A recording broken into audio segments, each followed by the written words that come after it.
আজকে যে বিষয়টা নিয়ে কথা বলবো সেটা হচ্ছে নোয়াখালী ৬ আসনের যে মাননীয় সংসদ হান্নান মাসুদ, তাকে হাতিয়া উপজেলায় চানন্দি ইউনিয়নে প্রকল্প বাজারে যখন গিয়েছিলেন তিনি, তখন তাকে ওই এলাকার জনগণ গণদোলাই দিয়েছেন। দেখুন, আমরা আগে থেকেই বলেছি, আপনার গত 12 তারিখের পরে আজকের এ পর্যন্ত কতগুলো সমন্বয়ক রামদোলাই খেয়েছে আপনারা কি হিসাব রেখেছেন? অনেক সমন্বয়ক আপনার রামদোলাই খাওয়ার পাশাপাশি দেশ ছাড়ার জন্য পন্থা খুঁজতেছে কিভাবে তারা দেশ থেকে পালাইতে পারে। যা কামাই করেছে, যা চাকরিবাড়ি আছে, সবকিছু নিয়ে তারা দেশ ছাড়ার জন্য তৈরি হচ্ছে। এখন এই যে সমন্বয়কগুলোর এই অবস্থা, তারা কেন চায়নি দখলদার ইউনূস ক্ষমতা থেকে নামুক সেটা এখন বুঝতে পারতেছেন? তাদের একটাই চাওয়া ছিল যেন ইউনূস ক্ষমতায় থেকে যায়। ইউনূস ক্ষমতায় থাকলে তারা রাজত্বটা করতে পারবে, দেশটাকে লুটেপুটে খেতে পারবে। এখন ইউনূস যখন ক্ষমতা থেকে নেমে গেছে, তাদের আর সেই সুযোগটা নাই লুটেপুটে খাওয়ার জন্য। এই হান্নান মাসুদ একটা ফকিন্নির পোলা ছিল। এটা আমি আমার আরো একটা ভিডিওতে বলেছি। ওর বাবা একটা মাদ্রাসার শিক্ষক, সর্বসাকুল্যে 5,000 টাকা বেতন পেত। সেই হান্নান মাসুদ এই এমপি হওয়ার আগেই কয়েক শত কোটি টাকার মালিক হয়েছে। এখন সে এমপি হয়েছে। এখন এমপি হওয়ার পরে জনগণ যাদের পাছার মধ্যে আঙ্গুল দিয়েছে এমপি হওয়ার আগে, এখন তার ইউনূস ক্ষমতায় নাই। এখন তো তারা বাল দাও গণবে না, কারণ এমপিরে গণার সময় নাই। কারণ 2024-এর 5ই আগস্টের পরে ওরা বাংলাদেশটাকে এমন পজিশনে নিয়ে গেছে যে সাধারণ মানুষ এখন আর কিছুতে ভয় পায় না, কিছুতে ভয় পায় না। আমি এই জিনিসটা অবাক হয়ে গেছি যে তাকে জনগণ রামদোলাই দিয়েছে, ইভেন দো তাকে মাইরা তার উপরে মলমূত্র ছিটিয়ে দিছে।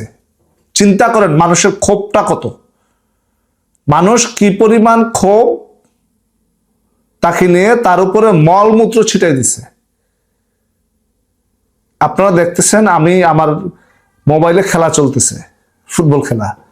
আমি ফুটবলের খুব ভক্ত, তো তারপরেও এই সময় রাত্রে 10টার উপরে বেজে গেছে, সেরে খেতে হবে, সে কারণে ভিডিওটা করছি। এই হান্নান মাসুদ আপনার একটা ফকিন্নির পোলা যদি শত শত কোটি টাকার মালিক হয়, আপনাদের বুঝতে হবে যে দেশটাকে লুট করার জন্যই তারা এসেছিল। তারা দেশকে কিছু দেওয়ার জন্য আসেনি। দেখুন, এই যাবৎকালে 1952 সালের ভাষা আন্দোলন থেকে শুরু করে আজকের এ পর্যন্ত যারা মহান স্বাধীনতা যুদ্ধে জীবন দিয়েছেন, স্বৈরাচার আন্দোলনে নেতৃত্ব দিয়েছেন, এরশাদ পতন পর্যন্ত যারা এই দেশটাকে নেতৃত্ব দিয়ে আসছেন, তাদের কারো কাছে আপনি শত শত কোটি টাকা পাবেন না। তারা হয় অকাতরে জীবন বিলিয়ে দিয়েছেন, জীবন বিলিয়ে না দিলে তারা কোন রকমের ডাল ভাত খেয়ে বেঁচে আছেন। তারা কখনো দেশটাকে নেতৃত্ব দিয়ে বিপদ থেকে উদ্ধার করে কখনো কোনো শেয়ার চায় নাই, কারণ তারা মনে করেছে এই দেশটা তাদের মা। মাকে উদ্ধার করে সন্তান আবার কিসের অংশীদার চাইবে, কি চাইবে মায়ের কাছ থেকে? এই দেশ তাদের। কিন্তু এই জানোয়ারের বাচ্চারা যারা 2024 সালে একটা সরকার উৎখাতে নেতৃত্ব দিয়েছিল দখলদার ইউনূস সহ, তারা দেশটাকে ধ্বংস করার জন্য একটা পরিকল্পনা করেছে এবং তারা অনেকটাই এই পরিকল্পনায় তারা সাকসেস হয়েছে। কিন্তু এখনো অনেক সময় আছে। যদি বিএনপি সরকার তাদেরকে সেফ এক্সিট দিয়ে দেয়, তাহলে ইতিহাসে বিএনপি সরকারকে জবাবদিহির আওতায় আনবে। ইতিহাস কখনো কাউকে ছাড় দেয় না। বিএনপি সরকারও এই সেফ এক্সিটের জন্য জবাবদিহির আওতায় আসবে। কিন্তু যদি বিএনপি সরকার তাদেরকে আইনের আওতায় আনে, আজকে নাসিরউদ্দিন পাটোয়ারি বলছে যে পুলিশ হত্যা তারা করে নাই, পুলিশ হত্যা কারা করেছে? যারা বিএনপির গুন্ডা পান্ডা, বিএনপির লোক পুলিশ হত্যা করেছে, তারা করে নাই। এই যে 3000-এর উপরে পুলিশ হত্যা হইল, কারা করেছে? বিএনপি যদি এইটা তদন্ত করে, তাহলে দখলদার ইউনূস থেকে শুরু করে এই সরকারের যতগুলো উপদেষ্টা আছে, এই ক্রাইম সিন্ডিকেটের একটা সদস্য বাঁচতে পারবে না, প্রত্যেকটার ফাঁসি হবে। এখন বিএনপি তাদের ফাঁসি দিবে না তাদেরকে সেফ এক্সিট করবে, এটা বিএনপিকে সিদ্ধান্ত নিতে হবে। জামায়াতকে বিএনপি ক্ষমতায় নিয়েছিল, সংসদে নিয়েছিল, তারা দেশদ্রোহী, তারা আলবদর রাজাকার। আর এখন সেই রাজাকাররা নব্য রাজাকারদেরকে সংসদে নিয়ে গেছে। আপনি আমি আমরা যারা আছি সাধারণ নাগরিক, 24-এর যে অভ্যুত্থানটা হয়েছে, মানুষকে মগজ দোলাই করে তারা রাস্তায় নেমেছে, সাধারণ মানুষকে তারা হত্যা করেছে, এটা তাদের পরিকল্পনার ফসল। তারা হত্যা করেছে, তারা শত শত কোটি টাকা ইনকাম করেছে, কিন্তু আপনার সন্তান মারা গিয়েছে, আমার ভাইয়ের পা পঙ্গু হয়ে গিয়েছে, আপনার স্বামী হারা হয়েছেন, আপনি তো ব্যক্তিগতভাবে কোনো লাভবান হননি। কিসের জন্য আপনার স্বামী জীবন দিল? কার জন্য জীবন দিল? দেশ কি কোনো বিদেশি শক্তির হাতে নিবন্ধিত ছিল? না দেশ কোনো বিদেশি শক্তির হাতে বিক্রি হয়ে যাচ্ছিল? না, এরকম কিছু নয়। তারপরেও যারা জীবন দিয়েছেন, তারা তাদের পরিবাররা একবার চিন্তা করে দেখেন, কেন জীবন দিয়েছেন, কিসের জন্য জীবন দিয়েছেন। এই জীবন দেওয়ার ফলে দেশ কি ধ্বংস হয় নাই? তাহলে ইতিহাস কি বলবে? আপনার স্বামী যে জীবন দিয়েছে, আপনার সন্তান জীবন দিয়েছে, আপনার ভাই জীবন দিয়েছে, তারা ইতিহাসে পরাজয়কারী হিসাবে লেখা থাকবে, কারণ তারা দেশ ধ্বংস করার জন্য জীবন দিয়েছে। কারণ তারা জীবন দিয়ে যাদেরকে ক্ষমতায় বসিয়েছে, তারা দেশটাকে লুট করে খেয়েছে। ইতিহাস আপনার ভাইকে, আপনার স্বামীকে, আপনার সন্তানকে মনে রাখবে না, কারণ তারা যাদেরকে ক্ষমতায় বসিয়েছে, তারা দেশ লুটকারী, দেশকে ধ্বংস করে লুট করে তারা তাদের ক্ষমতা থেকে নেমে গেছে। তো ব্যাপারটা মাথায় একবার ঢুকিয়ে নেন যে যা কিছু বলুক, দেশ আপনার, আপনি সিদ্ধান্ত নিন আপনার দেশটাকে ঠিকমতো চলছে কিনা। আমাদের সুধী সমাজ যারা আমাদের আমলীগের আমলে যারা উল্টাপাল্টা কথা বলে গেছে, এই যে আসিফ নজরুলের মতো একজন শিক্ষককে আপনারা বিশ্বাস করেছেন, ভরসা করেছেন, 11,000 কোটি টাকা দুর্নীতি করেছে। এই আসিফ নজরুল বলেছে 26 লক্ষ ভারতীয় বাংলাদেশে চাকরি করে, পেয়েছেন? জবাব দিয়ে যেতে পেরেছে? কোনো কিছু দিয়ে যেতে পেরেছে, কিন্তু 18 মাসে সে 11,000 কোটি টাকার মালিক হয়েছে। আপনি ভাই হারিয়েছেন, আপনি সন্তান হারিয়েছেন, আপনি আপনার স্বামী হারিয়েছেন। তারা এখন দেশ থেকে সেফ এক্সিট নিয়ে আমেরিকাতে চলে যাবে, সারা জীবনে তার সন্তান পরিবার কেউ দেশে আসবে না, আসার দরকার নয়। 11,000 কোটি টাকা তাদের 10 জেনারেশন খেয়ে শেষ করতে পারবে না। কিন্তু আপনি, আপনার নেক্সট জেনারেশন ধ্বংস হয়ে গেছে, কারণ আপনার স্বামী, আপনার সন্তান, আপনার ভাই দেশ ধ্বংস করার পরিকল্পনায় নিয়োজিত ছিল। এই জন্যই গুরুজনরা বলে গিয়েছেন, ভাবিয়া করিও কাজ, করিয়া ভাবিও না। আমি সবসময় একটা কথা বলি আমার ভিডিওতে, যে টোকাই সমন্বয়কদেরকে এমন ভাবে ধোলাই দেওয়া হবে যে মাইর করা হবে কিন্তু বিচার পাবে না। এই টোকাই সমন্বয়কদেরকে কিন্তু 2-3 দিন ধরে আবার ধোলাই শুরু হয়ে গিয়েছে। শুধু তাই নয়, হাতিয়ার যে টোকাই একজন সমন্বয়ক এমপি হয়েছে, হান্নান মাসুদ, আরেক জমিদারের নাতি, তাকেও কিন্তু বিএনপির কর্মীরা গতকালকে কঠিন একটা ধোলাই দিয়েছে। তার মাথা ফুলিয়ে দিয়েছে, পাছা লাল করে দিয়েছে, হাত পা সকল কিছু লাল করে দিয়েছে। মাইর করা হয়েছে কিন্তু বিচারও পাবে না, কাউকে বলতেও পারছে না, সহ্য করতে পারছে না, জাস্ট অনুভব করছে মাইর যে বেশি করা হয়েছে। এই টোকাই হান্নান মাসুদকে কিন্তু বিএনপির কর্মীরা টাইম নিয়ে প্রতিদিন এভাবে করে একবার ধোলাই দিতে হবে, একেবারে মেরে ফেলা যাবে না। কারণ এই টোকাই হান্নান মাসুদ 5 আগস্টের পরবর্তী সময় কয়েকশো কোটি টাকার মালিক হয়ে গিয়েছে হঠাৎ করে। এই টাকার উৎস কোথায়, এই টাকার মালিক সে কিভাবে হলো? সে টকশোতে 5 আগস্টের পরবর্তী সময় কান্নাকাটি করে করে বলতো, হাতিয়ার মধ্যে সবচেয়ে ভাঙা বাড়িটি আমার। এভাবে কান্নাকাটি করে বলতো। সে ভাঙা বাড়ি এখন 2-3 তলাতে পরিণত হয়েছে।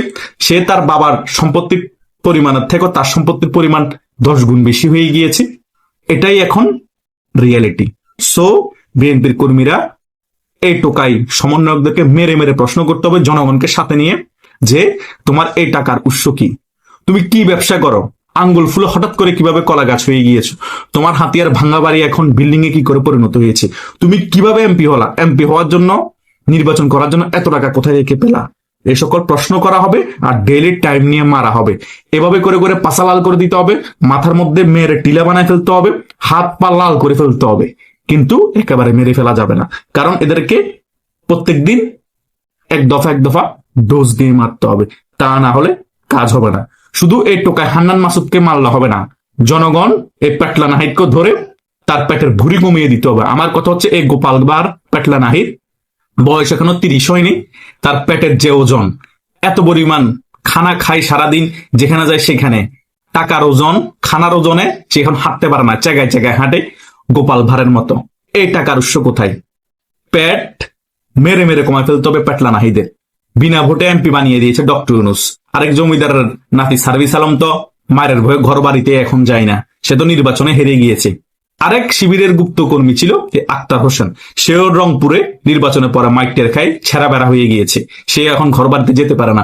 সাধারণ জনগণ পাইলেই তারে গণদোলাই দিবে, সে ভয়ে এখন ঘর বাড়িতেই যায় না। তারা নাকি এমপি, তারা কিসের এমপি? তাদেরকে ভোট দিয়েছে কি?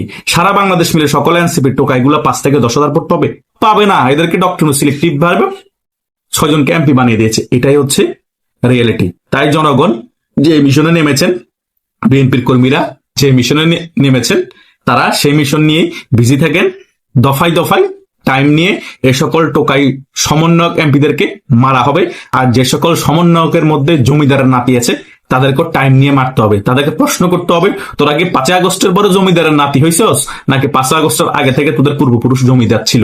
সে সকল বিষয়ে ব্যাখ্যা দিতে না পারবে, প্যান্ট খুলে সরিষার তেল লাগিয়ে ট্রস 1 ঘন্টা পিটাবেন। এরপর দিন আবার আসবেন, আবার এসে আবার প্রশ্ন করবেন, তোরা কি 5 আগস্টের আগে তোদের 14 খানদান জমিদার ছিল, নাকি 5 আগস্টের পরে তুই জমিদারের নাতি হয়েছিস? আবার উত্তর দিতে না পারলে আবার টাইম নিয়ে মারবেন। এভাবে চলমান থাকবে তাদেরকে মায়। একেবারে মামলা দিয়ে জেলে ঢুকানো যাবে না, মেরেও ফেলাও যাবে না। এদেরকে রেখে রেখে টাইম নিয়ে মারতে হবে। এটা খুব পৈশাসিক আনন্দ। কারণ 5 আগস্টের পরবর্তী সময় তারা বাংলাদেশের জনগণের সাথে যে পরিমাণ ধোঁকাবাজি করেছে, বাংলাদেশের জনগণকে ব্রেন ওয়াশ করে দেশের মধ্যে যেভাবে চাঁদাবাজি, লুটপাট, গুম, হত্যার অভয়ারণ্য গড়ে তুলেছে, দেশের টাকা বিদেশে হাজার হাজার কোটি টাকা যেভাবে পাচার করেছে, তাদের জন্য এই শাস্তিটাই প্রযোজ্য। এদেরকে যদি আপনারা দৈনিক আধা ঘন্টা করে টাইম নিয়ে না মারেন, তা না হলে সাধারণ জনগণের মনে শান্তি আসবে না। সাধারণ জনগণের মনে শান্তি আনতে হলে এদেরকে প্রতিদিন আধা ঘন্টা করে সরিষার তেল লাগায় পাশার মধ্যে ক্যারট বেদ দিয়ে টাইম নিয়ে মারতে হবে। তাহলে বাংলাদেশের জনগণ পৈশাসিক আনন্দ পাবে। কারণ বাংলাদেশের জনগণ ধোঁকার শিকার হয়েছে। বাংলাদেশের জনগণকে এই সকল টোকায় সমন্বয়গুলো ছেকা দিয়েছে। আবারও ছেকা দেওয়ার জন্য বড় বড় গালবাজি করছে সার্ভিস আলম, মলম হাসনান। তারা বলছে আমাদের ইশারাতে আরেকটি গণ অভ্যুত্থান হয়ে যাবে। আরে বেটা, তোরা কে? তোরা কি জাদুঘর হয়েছস? তোরা কি এখন? তোদের ইশারাতে তোদেরকে জনগণ আবার গণদোলাই দিবে। কথা বুঝোস না? তোরা ইশারা দিবি, জনগণ অভ্যুত্থানের জন্য রাজপথে নামবে না, বরং জনগণ একত্রিত হয়ে তোরা কোথায় কোথায় আছো তোদেরকে খুঁজে নিয়ে তোদেরকে ধুলাই দিবে। কথা বুঝতে পারছস? চাপাবাজের একটা লিমিট আছে। তখনও ঠাড়াই বগ মরে, হুজুরের কারামতি বাড়ে। সবাই সিস্টেমে বিতর্কিতভাবে মেটিকুলাস ডিজাইন করছিল শেখ হাসিনা পতন করার জন্য, তোদেরকে সামনে রেখেছে। সিস্টেমেটিক ভাবে সিআইএ এবং পাকিস্তানের আইএসআই সহযোগিতায় বিএনপি এবং অন্যান্য সকল রাজনৈতিক দলের সহযোগিতা একটা গণ অভ্যুত্থান হয়ে গিয়েছে। তোরা মাঝখান দিয়ে হিরো হয়ে গিয়েছিস। এমন এখন ভাবখানা দেখাস যে তোরা ইশারাই দিলে এরকম মানুষ নেমে আসবে, ইশারাই দিলে গণ অভ্যুত্থান হয়ে যাবে, ইশারাই দিলে যে কোনো সরকারের পতন হয়ে যাবে। মস্কারি মারাস? হ্যাঁ, এটা ফালতুমি করার জায়গা পাস না। ফ্রিতে উপদেষ্টা হয়ে গিয়েছিল তোদের কিছু টোকা সমন্বয়ক, ফ্রিতে ডক্টর তোদেরকে এখন এমপি বানিয়ে দিয়েছে, ফ্রিতে আবার গণ অভ্যুত্থান করে আবার আজীবনের জন্য আরেকটা বিপ্লবী সরকার বসিয়ে দিয়ে কোনো নির্বাচন হবে না, সেটার পায়তারা করতেছস। মানে আম সালা সকল কিছু খাওয়ার জন্য বসে আসছিস তোরা। বাংলাদেশের মানুষ শুধু তোদের নাটকগুলো দেখবে আর চুপচাপ এগুলো সহ্য করবে। এগুলো হবে না। কথা বুঝতে পারতেছস? এই হান্নান মাসুদের মতো প্রত্যেকদিন ডোজ নিয়ে মারা হবে। প্রত্যেকদিন শুধু নিউজ হইতে হবে যে সমন্বয়কদেরকে মেরে পাছা লাল করে দেওয়া হয়েছে, সমন্বয়কদেরকে মেরে মাথা লাল করে দেওয়া হয়েছে, হাত পা লাল করে দেওয়া হয়েছে, এগুলো নিউজ হইতে হবে, তাহলে জনগণ শান্তি পাবে। কারণ তোদের এই সকল বক্তব্যের কারণে জনগণ আবার অতিষ্ঠ হয়ে চাইতেছে। কিসের গণ অভ্যুত্থান বেটা? কথায় কথায় 1-2 দিন পর 1 মাস 2 মাস পরে শুধু গণ অভ্যুত্থান। কি একটা 5 আগস্ট হয়ে গিয়েছে কেরামতি, হুজুরের কেরামতি, এখন তোরা সকলে হুজুর হয়ে গিয়েছস। কথা বুঝোস নাই? তোরা সকলে এখন কেরামতি জানোস, এমন ভাবখানা দেখাস। ফালতুমি বাদ দে, বিনা ভোটের মেম্বার হওয়ার যোগ্যতা তোদের ছিল না, তোরা এমপি হয়ে গিয়েছে ডক্টর বদলতে। এখন তোদের যে আসনের লোক আছে তাদের খেদমত কর, ভালোবাসা নে, সেটাই তোদের জন্য মঙ্গলজনক। তা না হলে তোদের আসনের লোকেরাই তোদেরকে ধোলাই দিবে, যেমন হান্নান মাসুদকে দিতেছে, যেমন সার্ভিস আলমকে দেওয়ার জন্য খুঁজতেছে, যেমন আক্তার হোসেনকে দেওয়ার জন্য খুঁজতেছে। শুধু পেটলা নাহিদ আর মলম হাসনাত বাকি আছে, তাদেরকে কুয়াশ মতো পেলে ধোলাই দিয়ে দিবে। তোদের গানমেন্ট টানমেন্ট কাজ হবে না। তোদেরকে কেন গানমেন্ট দিবে? হ্যাঁ, বাংলাদেশ সাধারণ সকল মানুষ নিরাপত্তাহীনতায় ভুগতেছে, তাহলে সকল মানুষের গানম্যান লাগবে। সকল মানুষকে নিরাপত্তা দিতে পারতেছে সরকার, তোদের এত নিরাপত্তা কিসের? কথা বুঝোস নাই? হাদিকে তোরাই মারছস, আবার তোরাই বলস নিরাপত্তা দিতে হবে আমাদের, নাহলে আমাদেরকে গুলি করে মেরে ফেলবে। তোরাই তোদের মানুষকে মেরে আবার তোদের নিরাপত্তা তোরা নিচ্ছস, এগুলা ইস্যু দেখায়। বাটপারি অনেক করছস, বাটপারি এবার ক্ষমা দে। জনগণ অতিষ্ঠ হয়ে গিয়েছে, এখন আর টাইম নিয়েও গণদোলাই দিবে না জনগণ। জনগণ ঘন্টা ঘন্টায় তোদের গণদোলাই দিবে। বেঁচে থাক আর মরে থাক জনগণের এগুলো দেখার বিষয় না। তোরা কিসের এমপি? তোরা ভোট পাইছিস এমপি হওয়ার জন্য? তোরা আওয়ামী লীগের একটা কলা গাছের সাথে দাঁড়াইলো তো হাঁটতি। তোরা দেখাস 1.5 লক্ষ ভোট পাইছিস, 1 লক্ষ ভোট পাইছিস, চাপা।